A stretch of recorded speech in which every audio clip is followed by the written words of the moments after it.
그래소리 TV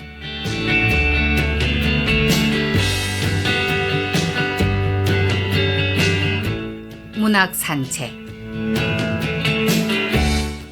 소리로 듣는 이야기 세상 연속 낭독 시간입니다. 오늘은 한강 작가님의 연작 소설 몽고반점 2부를 낭독해 드리겠습니다.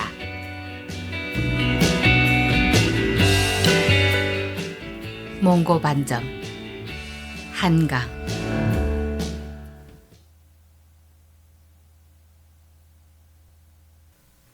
그러니까 2년 전 여름의 초입, 처제는 그의 집에서 손목을 그었다.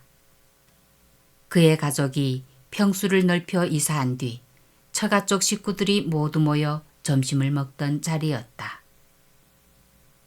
처가 식구들은 고기를 유난히 즐기는 편인데 처제가 어느 날부터 채식을 한다면서 고기를 먹지 않은 것이 장인을 비롯한 모두의 심기를 불편하게 한 모양이었다. 처제가 딱할 만큼 말라 있었으므로 그들이 그녀를 심하게 나무란 것도 이해 못할 바는 아니었다. 그러나 베트남 참전용사 출신의 장인이 반항하는 처제의 뺨을 때리고 우격다짐으로 입안에 고깃덩어리를 밀어넣은 것은 아무리 돌아봐도 부조리극의 한 장면처럼 믿기지 않는 것이었다. 그러나 그보다 선명하고 섬뜩하게 기억되는 것은 그 순간 터져나온 처제의 비명소리였다. 고깃덩어리를 뱉어낸 뒤 과도를 지켜들고 그녀는 가족들의 눈을 차례로 쏘아보았다. 흡사 궁지에 몰린 짐승처럼 그녀의 눈은 불안정하게 희번뜩이고 있었다. 마침내 그녀의 손목에서 피가 솟구쳤을 때 그는 헛이불을 찢어 그 자리를 묶은 뒤 헛개비 같은 그녀의 몸을 들쳐 업었다. 자신에게 그런 결단력과 순발력이 있다는 것에 놀라며 주차장을 향해 내쳐 달렸다. 혼절한 그녀가 응급치료를 받는 모습을 지켜보던 한순간 그는 무엇인가가 탁 하고 자신의 몸에서 빠져나가는 소리를 들었다. 그것이 어떤 느낌이었는지 그는 지금까지도 정확히 설명해낼 수 없었다. 누군가가 그의 눈앞에서 스스로의 목숨을 쓰레기처럼 던져버리려 했고 그 사람의 피가 그의 흰 셔츠를 흠뻑 적셨고 그의 땀과 뒤섞인 그것은 차츰 갈색으로 꾸덕꾸덕 말라갔다. 그녀가 살았으면 하고 그는 바랐지만 동시에 그것이 무엇을 의미하는가를 그는 의문했다. 그녀가 자신의 목숨을 내던져버리려 했던 순간은 인생의 코너 같은 거였을 것이다. 아무도 그녀를 도울 수 없었다. 모든 사람, 강제로 고기를 먹이는 부모, 그것을 방관한 남편이나 형제 자매까지도 철저한 타인 혹은 적이었을 것이다. 지금 그녀가 다시 깨어난다 한들 그 상황이 변해 있을 리는 없다. 이번의 시도는 충동적이었지만 그녀는 다시 시도할 수도 있다. 그때는 좀 더 주도 면밀하게 모든 것을 진행해 이렇게 방해받는 일 따위는 없을 수도 있다. 문득 그는 차라리 그녀가 깨어나지 않길 바라고 있다는 것을, 다시 깨어난다는 상황이 오히려 막연하고 지긋지긋해 눈을 뜬 그녀를 창밖으로 던져버리고 싶어질지도 모른다는 것을 깨달았다. 처제가 위기를 넘긴 뒤 그는 동서가 쥐어준 돈으로 매점에서 셔츠를 사 갈아입었다. 피비린내 나는 옷을 버리는 대신 공처럼 뭉쳐들고 택시에 오르며 그는 자신이 마지막으로 마무리했던 작업을 떠올리고 있었다. 그것들이 견딜 수 없는 고통을 주는 것으로 기억된다는데 그는 놀랐다. 그가 거짓이라 여겨 미워했던 것들, 숱한 광고와 드라마, 뉴스, 정치인의 얼굴들, 무너지는 다리와 백화점, 노숙자와 난치병에 걸린 아이들의 눈물들을 인상적으로 편집해 음악과 그래픽 자막을 넣었던 작품이었다. 그는 문득 구역질이 났는데 그 이미지들에 대한 미움과 환멸과 고통을 느꼈던 동시에 그 감정들의 밑바닥을 직시해내기 위해 밤낮으로 실험했던 작업의 순간들이 일종의 폭력으로 느껴졌기 때문이었다. 그 순간 갑자기 그의 정신은 경계를 넘어 거칠게 운전 중인 택시 문을 열고 아스팔트 바닥을 구르고 싶어졌다. 그는 더 이상 그 현실의 이미지들을 견딜 수 없었다. 다시 말해 그것들을 다룰 수 있었을 때 그는 충분히 그것들을 미워하지 않았던 것 같았다. 혹은 충분히 그것들로부터 위협당하지 않았던 것 같았다. 그러나 그 순간 처제의 피비린내가 코를 찌르는 푹푹 찌는 여름 오후의 택시 안에서 그 모든 것들이 그를 위협했고 구역질나게 했고 숨을 쉴 수 없게 했다. 앞으로 오랫동안 자신이 작업할 수 없을지도 모른다는 생각을 그는 그때 했다. 단 한순간에 그는 지쳤고 삶이 넌덜이 났고 삶을 담은 모든 것들을 견딜 수 없었다. 10여 년 동안 자신이 해온 모든 작업이 조용히 그에게서 등을 돌리고 있었다. 그것은 더 이상 그의 것이 아니었다. 그가 알았던 혹은 안다고 믿었던 어떤 사람의 것이었다. 수화기 저편에서 처제는 말이 없었다. 그녀는 분명히 전화를 받았고 숨소리 같은 것이 어렴풋이 들렸으며 무엇인가 달그락거리는 소리가 겹쳐졌다. 여보세요? 그는 무겁게 입을 떼었다. 처제, 나야. 듣고 있어? 지우 엄마가. 스스로를 경멸하며 자신의 위선과 책략을 소름 끼치게 실감하며 그는 말을 이었다. 하도 걱정을 해서 말이지. 아무 대답도 들려오지 않는 수화기 저편을 향해 그는 짧은 숨을 뱉었다. 언제나 그렇듯 처제는 지금 맨발일 것이다. 수개월간의 정신병동 생활을 끝내고 처제와 다시 같이 사느니 자신이 병원으로 들어가겠다는 아랫동서를 처가 식구들이 모두 나서서 달래는 동안 그녀는 그의 집에 와서 지냈다. 마침내 자취방을 얻어 나가기까지 처제와 함께 지낸 한 달은 그다지 어렵지도 거추장스럽지도 않았다.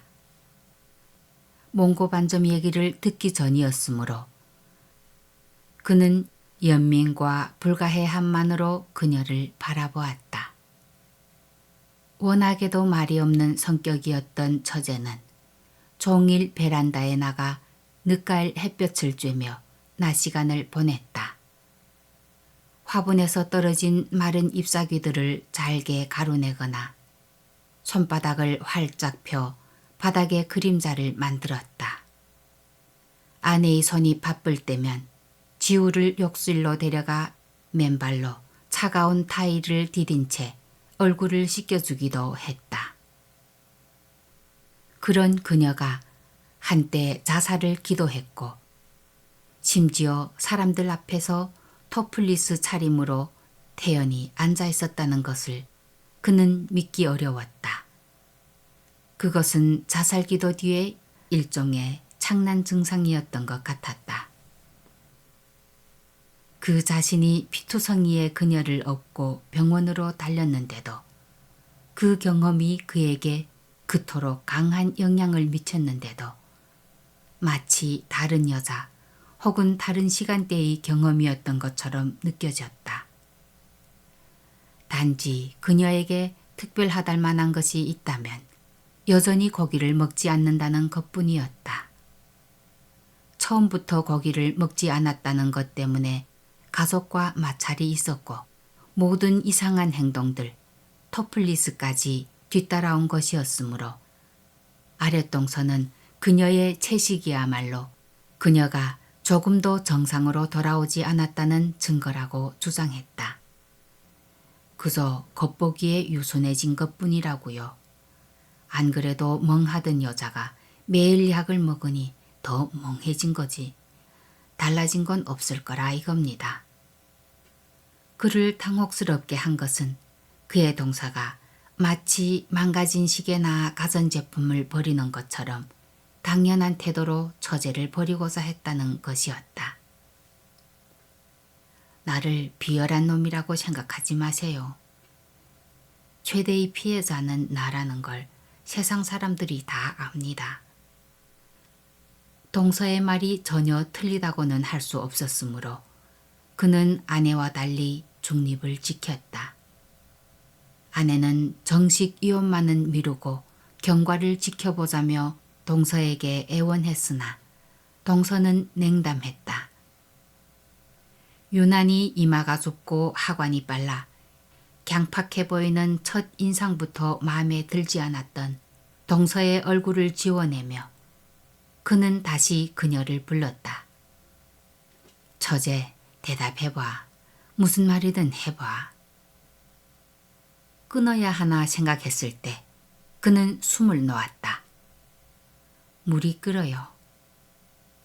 처제의 목소리는 깃털처럼 무게가 없었다. 음울하지 않았고 병자처럼 멍하지도 않았다. 그렇다고 밝거나 경쾌한 것은 아니었다. 어디에도 속하지 않은 사람, 경계에 가 있는 사람의 덤덤한 음성이었다. 불 끄러 가야 돼요. 처제, 내가... 그녀가 전화를 끊으려 했으므로 그는 황급히 말했다. 내가 지금 거기 가도 되겠어? 오늘 어디 나가지 않고 있을 거지? 잠시의 침묵 뒤 전화가 끊겼다. 그는 수화기를 내려놓았다. 소나귀에 흠뻑 땀이 배어 있었다. 그가 처제를 달리 생각하게 된 것은 분명히 아내에게서 몽고 반점에 대한 말을 들은 다음이었다. 그러니까 그 전에 그는 조금도 처제에게 딴 마음을 품은 적이 없었다. 처제가 그의 집에 있는 동안 보였던 행동들을 기억할 때 그의 몸에서 치밀어 오르는 관능은 추체음에 불과한 것이었다. 베란다에서 손을 활짝 벌려 그림자를 만드는 그녀의 넋이른 모습, 그의 아들을 씻길 때 헐렁한 트레이닝복 바지 아래로 드러난 흰 발목, 방심한 자세로 비스듬히 앉아 텔레비전을 보던 모습, 반쯤 벌린 다리, 흐트러진 머리카락을 기억할 때마다 그의 몸은 뜨거워졌다. 그 모든 기억 위로 푸른빛 몽고 반점이 찍혀 있었다. 퇴화된 모든 사람에게서 사라진 오로지 어린 아이들의 엉덩이와 등만을 덮고 있는 반점. 오래전 갓난아들의 엉덩이를 처음 만지며 느꼈던 말랑말랑한 감촉의 희열과 겹쳐져 그녀의 한 번도 보지 못한 엉덩이는 그의 내면에서 투명한 빛을 발했다.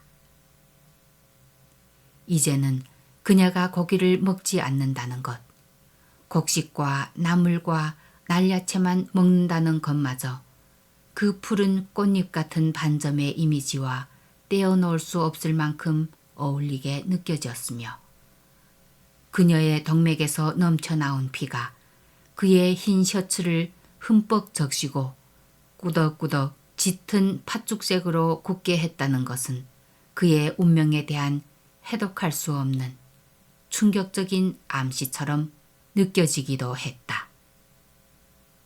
그녀의 방은 D여대 근처에 붐비지 않는 자취방 골목에 있었다. 아내의 당부대로 양손 가득 과일을 사들고 그는 다세대 건물 앞에 서 있었다. 제주산 청견과 사과와 배, 철 아닌 딸기까지.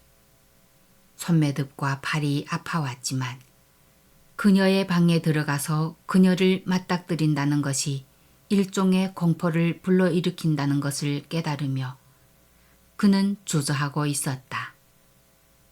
결국 과일들을 일단 내려놓고 그는 휴대폰 폴더를 열어 그녀의 전화번호를 눌렀다. 꼭 10번의 신호음이 울릴 때까지 그녀는 전화를 받지 않았다. 그는 과일들을 들고 계단을 오르기 시작했다. 3층 코너에 이르러 16분 음표가 그려진 초인종 단추를 눌렀다. 짐작대로 답이 없었다. 문고리를 돌려보았다. 뜻밖에 열려 있었다. 어느새 머리칼을 적신 식은땀을 닦느라고 그는 야구 모자를 벗었다가 다시 썼다. 옷매무새를 바로 하고 숨을 크게 들이마시고 그는 마침내 문을 열었다. 원룸의 구조로 된 남향의 실내는 10월 초입의 가을볕이 부엌까지 들어 고누적한 느낌을 주었다. 아내가 입다 주었는지 눈에 익은 옷가지들이 아무렇게나 바닥에 널려 있고 손가락 마디만한 먼지 덩어리들 몇이 굴러다니고 있었지만 어쩐지 지저분하게 느껴지지는 않았다. 가구가 거의 없는 집이라서인지도 몰랐다. 그는 양손에 들고 있던 과일을 현관에 내려놓은 뒤 구두를 벗고 들어갔다. 인기척이 없었다. 그녀는 어디로 간 것일까? 그가 올 것을 알고 미리 밖으로 나간 것일까? 텔레비전도 없어 콘센트 2개와 그 옆으로 뚫린 안테나 구멍이 벽 가운데 살풍경처럼 드러나 있었다.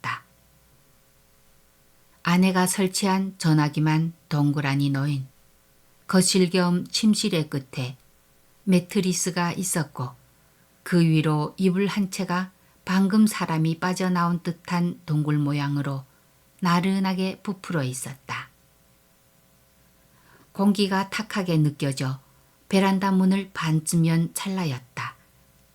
갑작스런 사람의 기척에 그는 화들짝 뒤를 돌아보았다. 그는 숨을 멈췄다. 그녀가 욕실 문을 열고 나오고 있었다. 물소리 따위가 전혀 들리지 않았기 때문에 그는 그녀가 거기 있으리라곤 상상도 하지 못했다. 그러나 그가 정말 놀란 것은 그녀가 벌거벗고 있었기 때문이었다. 물기가 전혀 묻어있지 않은 알몸으로 자신도 조금 놀란 듯 그녀는 멍하게 서 있었다. 그러더니 주섬주섬 바닥에 널린 옷가지들을 끌어다 자신의 몸을 가렸다. 부끄럽거나 당황해서가 아니라 의뢰 이런 경우에는 이렇게 해야 하니까 라는 듯 담담한 태도였다. 그녀가 등을 보이지도 않은 채 태연히 옷을 입는 동안 당연히 그는 시선을 돌리거나 서둘러 밖으로 나가 있어야 했을 것이다. 그러나 그는 오히려 그 자리에 붙박혀 서서 그녀를 뚫어지게 바라보았다. 그녀는 채식을 시작했을 때처럼 비쩍 마르지 않았다. 병원에서부터 차츰 체중이 붙었고 그의 집에서도 잘 먹은 덕분에 그녀의 가슴은 말랑말랑하게 살집이 붙어 있었다. 허리는 놀랄 만큼 가파른 곡선으로 오목하게 휘어 있었고 많지 않은 수채 채모, 허벅지에서 종아리로 이어지는 선 역시 볼륨감이 부족하다는 것 외에는 군더더기 없이 매혹적이었다. 성욕을 불러일으키기보다는 가만히 바라보고 싶어지는 몸이었다. 막상 그녀의 엉덩이에 남은 몽고 반점을 보지 못했다는 자각은 그녀가 옷을 모두 추슬러 입은 뒤에야 그에게 왔다. 미안해. 그는 그제야 더듬더듬 변명했다. 문이 열려 있길래 잠깐 나간 줄 알고. 괜찮아요. 이번에도 의뢰 그렇게 대답해야 하므로 하는 말처럼 그녀가 말했다. 혼자 있을 땐 그냥 이게 편해서요. 그렇다면 그는 환하게 비워지는 머릿속을 정리했다. 그녀는 늘 집안에서 옷을 벗고 지낸다는 얘기였다. 그러자 좀 전에 그녀의 알몸을 보았을 때는 오히려 괜찮았던 몸이 당혹스럽게 부풀어 오르는 것이 느껴졌다. 그는 야구 모자를 벗어들었다. 발기된 상태를 감추기 위해 바닥에 엉거주춤 앉았다. 드릴 게 없는데. 좀 전에 똑똑히 본 대로 팬티도 입지 않은 진회색 트레이닝복 바지를 입은 그녀가 부엌 쪽으로 걸어갔다. 그다지 크거나 육감적이지 않은 그녀의 엉덩이가 조용히 흔들리는 것을 보았을 때 그는 자신도 모르게 목을대를 떨며 침을 삼켰다. 그냥 둬. 아니면 저 과일이나 먹지. 흥분을 가라앉힐 시간을 벌기 위해 그는 말했다. 그럴까요? 그녀는 현관으로 되돌아와 사과와 배를 집어 싱크대로 갔다. 물소리와 접시 달그락거리는 소리를 들으며 그는 살풍경한 콘센트들의 구멍과 전화기의 각진 버튼들에 집중하려 했다. 그러나 더더욱 선명하게 그녀의 불두덩이 떠올랐고 꽃잎이 채색된 엉덩이, 그가 반복해 그렸던 교합한 남녀의 체위가 한데 겹쳐져 그의 머리를 들쑤셨다. 사과와 배가 담긴 접시를 들고 온 그녀가 그의 앞에 앉았을 때 그는 번들거리고 있을 자신의 눈을 감추기 위해 고개를 숙였다. 사과가 맛있을지 모르겠군. 잠시 침묵을 지키다가 그녀는 말했다. 이렇게 안 오셔도 돼요. 응? 그녀는 가라앉은 목소리로 말을 이었다. 신경 쓰지 않으셔도 돼요. 다시 일자리 알아보고 있어요. 의사 선생님이 혼자서 골몰하는 일은 하지 말라고 해서 백화점 같은 데 다녀볼까 생각하고 있어요. 지난주엔 면접도 봤어요. 그래? 그것은 뜻밖의 일이었다. 평생 저 모양으로 매일같이 정신과 약을 먹으면서 남편에게 생계를 의탁하며 사는 아내를 형님이라면 견딜 수 있겠어요? 라고 언젠가 동서는 그와의 통화에서 술 취한 음성으로 말했다. 동서의 짐작은 틀렸다. 그녀는 그렇게까지 미치지는 않았던 것이다. 그러지 말고 언니 가게에서 일하는 건 어때? 눈을 떨군 채 그는 마침내 그녀를 찾아온 용건을 말했다. 적지도 않은 월급 남 주느니 그게 좋겠다고 지우 엄마 간절한 바람이야. 서로 믿을 수 있고 언니로서 가까이 두고 보니 마음도 편할 거고 백화점보다 일도 고되지 않을 텐데. 조금씩 흥분을 가라앉는 것을 느끼며 그는 말을 이었다. 점차 그녀의 얼굴을 똑바로 마주볼 수 있었다. 그제야 그는 그녀의 표정이 마치 수도승처럼 담담하다는 것을 알았다. 지나치게 담담해. 대체 얼마나 지독한 것들이 삭혀지거나 앙금으로 가라앉고 난 뒤의 표면인가 하는 두려움마저 느끼게 하는 시선이었다. 단지 옷을 벗고 있었다는 이유만으로 한 폭의 추나처럼 보듯 그녀를 보았던 자신을 그는 자책했다. 그러나 그 잠깐의 영상이 언제든 다시 불꽃을 품고 타들어갈 수 있는 화인으로 그의 눈에 찍혀버렸다는 것을 그는 부인할 수 없었다. 배도 드세요. 그녀는 그에게 접시를 밀어주었다. 처제도 먹어. 그녀는 포크 대신 손으로 배 한 조각을 집어 베어 물었다. 생각에 잠긴 그녀의 조용한 어깨를 껴안고 싶은 충동을, 달고 끈끈한 배즙이 묻은 그녀의 집게 손가락을 빨고 입술과 혀의 마지막 단즙까지 핥아내고 싶은, 헐렁한 트레이닝복 바지를 힘껏 끌어내리고 싶은 충동을 두려워하며 그는 고개를 돌렸다. 잠깐만. 구두를 신으며 그는 말했다. 나랑 같이 나가지 않겠어? 어딜요? 잠깐 걸으면서 얘기 좀 하지. 형부가 말한 거 잘 생각해 볼게요. 아니, 그것 말고 내가 부탁할 게 있어서. 그는 그녀의 망설이는 얼굴을 마주 보았다. 시시각각 밀려드는 이 고통스러운 욕망과 충동에서 빠져나갈 수 있다면, 위험하기 짝이 없는 신뢰만 아니라면 어디든 좋았다. 여기서 얘기하세요. 아니, 좀 걷고 싶어서. 처제도 종일 이렇게 집에 있으면 갑갑하지 않아?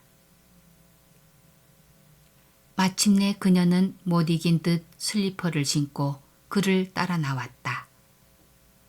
그들은 말없이 골목을 빠져나와 큰 길을 따라 걸었다. 프랜차이즈 아이스크림점의 간판이 눈에 들어왔을 때 그는 물었다. 아이스크림 좋아해? 그녀는 새침한 애인처럼 반쯤 웃었다. 둘은 아이스크림점의 창가 자리에 앉았다. 나무 스푼으로 아이스크림을 떠 혀로 핥는 그녀를 그는 말없이 건너다 보았다.